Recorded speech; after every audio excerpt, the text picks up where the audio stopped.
Many people that come to me are actually first coming to me because they have some chronic illnesses. Mm-hmm. And the chronic illnesses, whether it's pain, whether it's maybe some eczema, maybe even an autoimmune disease or cancer, when they realize, and that's usually why they find me, that there is an emotional component to the onset of whatever they are dealing with, they also realize that once they're resolving this component, once they're actually finding more this wholeness again, that their body has the ability to heal. It's almost the body is now free to actually, go full force into healing mode and not stay in the stress mode. And amazing things can happen where people really for years have been struggling with a physical illness and then it disappears because they have been addressing that what's underneath there.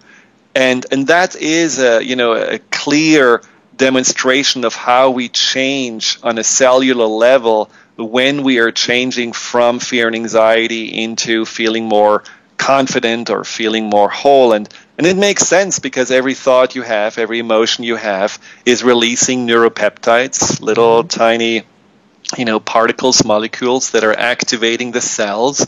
And so the cells that are constantly activated with neuropeptides that are translating stress and anxiety, they are, of course, changing the structure of the cells differently than if you're releasing neuropeptides like dopamine and serotonin that are, much more about happiness and feeling content.